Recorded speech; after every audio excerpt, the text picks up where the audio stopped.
This is Excel, 6th grade Excel, lesson 119, arranging fractions, decimal numbers, and mixed numbers on a number line. What you see written on the screen here in red is not right. That's a mistake.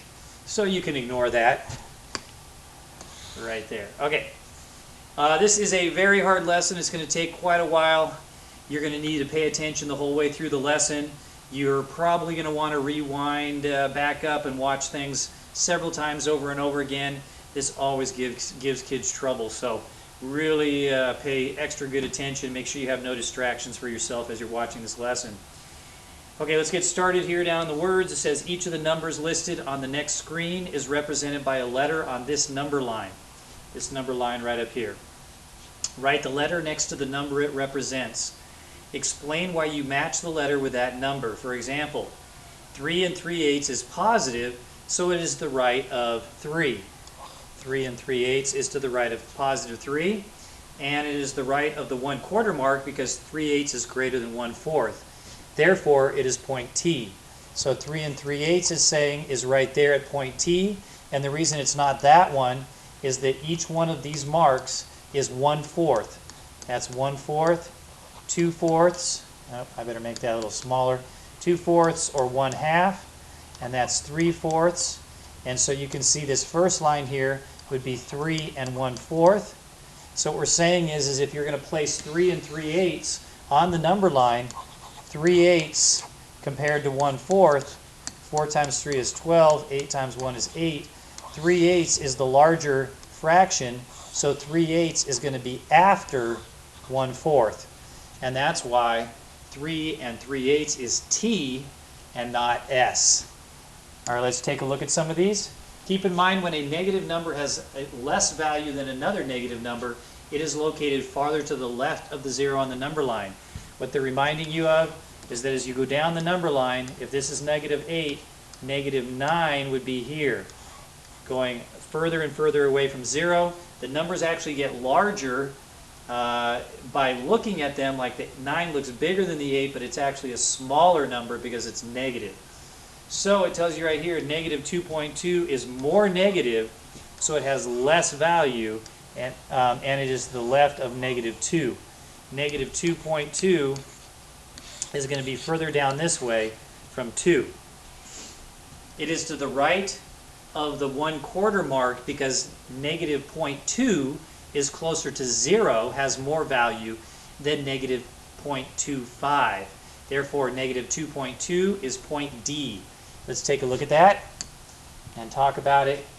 -2.2 is point D. Here's point D. All right, how do we know that that's point D?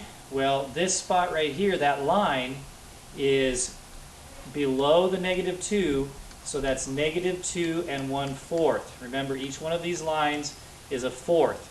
-2 1/4 is equal to -2.25 because, as you probably know, 0.25 is the same thing as a 1/4. So if you're looking for -2.2, -2.2 is slightly higher than -2.25, and that's why it's on the right side of where the -2.25 is. Okay, again, very complicated, so you might want to go back and listen to that again. Really think about what I'm saying on that. All right, here we go with the problems. 3 3/8 is already done. We talked about that on the first slide. 6/12. We'll do these first few together, and then you can try some on your own. 6/12. Where would 6/12 be on the number line? Well, let's change 6/12 into a simplified fraction. We can divide both of those by 6, and so we get 1/2. Where is 1/2? Here's 0. Here's +1. This is a positive number, so it's going to be to the right of 0. And each one of these is a fourth. So that's a fourth, 2/4, and 3/4. 2/4 is the same thing as 1/2, so that's point K. -0.66. That means it's to the left side of the 0. And let's change this 0.66 or -0.66 into a fraction. -66 over 100. Well, how does this compare to let's say, 50 over 100? Because we know that 50 over 100 is the same thing as 1/2. you see negative 0.66 is further away from the 0, further to the left of 1/2. So we're going to pick something that's a little bit further away from, here's negative 1/2 right there. It's got to be a little bit further away from the 0 or a little bit more negative. And so that would be point H. 2.4, where would 2.4 be? Here's 2, here's 3. 2.4 would be somewhere in here. Now we have 3 points that we have to choose from. This, remember, is 1/4. This is 2/4 or 1/2, and that's 3/4. This is 2.4. Now let me get this stuff out of the way. 2.4, let's change that to fraction language, is 2 4/10. I can reduce that to 2 2/5. Okay? So, where is 2 2/5? Well, it's not going to be bigger than 1/2 because 0.5 or 5/10 is 1/2. So this one down here would make no sense for 2 2/5. So we have these two to choose from. Let's start with point P here. Point P is less than 1/4. Let's see where 2/5 is compared to 1/4. All right, so 5 times 1 is 5. 4 times 2 is 8. And that means that 2/5 is larger than 1/4. If this is 1/4, 2/5 cannot be down here because 2/5 is larger than 1/4. And so if it's larger, it has to be point Q. Pretty complicated. All right, why don't you go ahead and try just number 5. Pause the video, turn it back on when you're ready to see the solution. It's not too tough of one. Okay, number 5, 1/4. 1/4 is on the number line up here. Each one of these is a 1/4. Here's a 1/4, here's a 1/2 or 2/4, there's 3/4. So you know that would be point J. Okay, pause the video, try number 6, and then turn it back on. Negative 1 5/20. We know that this is negative, and it's past the 1 because it's 1 5/20, so it's going to be somewhere in here on the number line. So we have to pick between G and F. So let's change this. Negative 1 5/20. Let's reduce that, okay? So what can we divide both 5 and 20 by? Well, we can divide it by 5. So that becomes 1. 20 divided by 5 equals 4. So that's actually negative 1 1/4. Well, that should be pretty easy to find. We go down to negative 1 right here, and then negative 1/4 would be right there. So that's G. Hopefully you got that one right. All right, pause the video, try number 7, and then turn it back on. 2/16. 3 2/16 is the same thing as 3 1/8. All right, let's compare 1/8 to 1/4.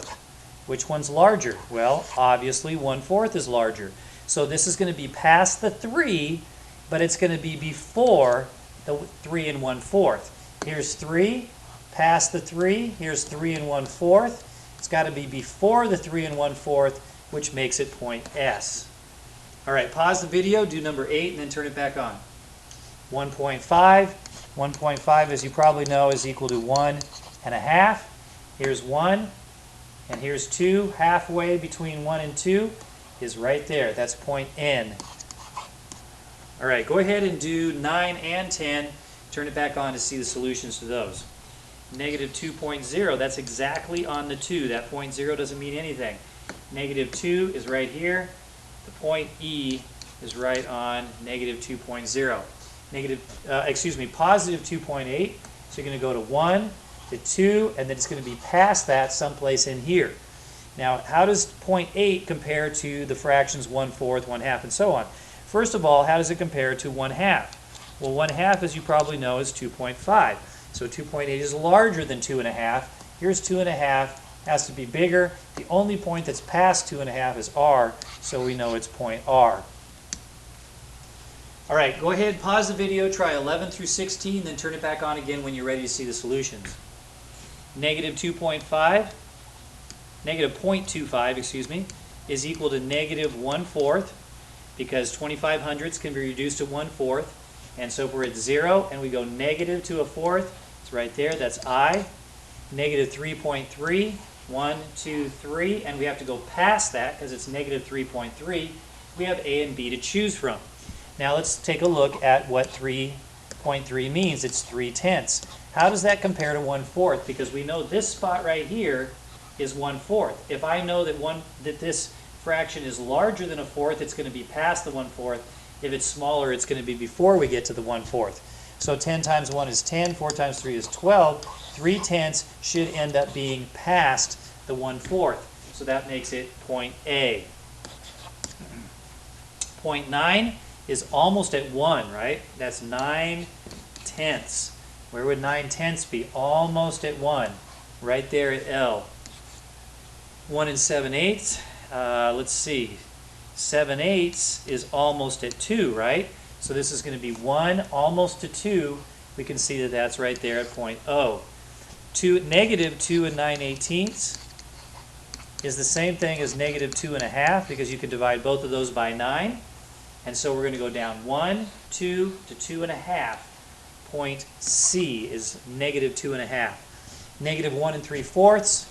We go to 1, and then we can't get to 2, but we're going to go to 3/4. This is negative 1 1/4, negative 1 1/2, negative 1 3/4.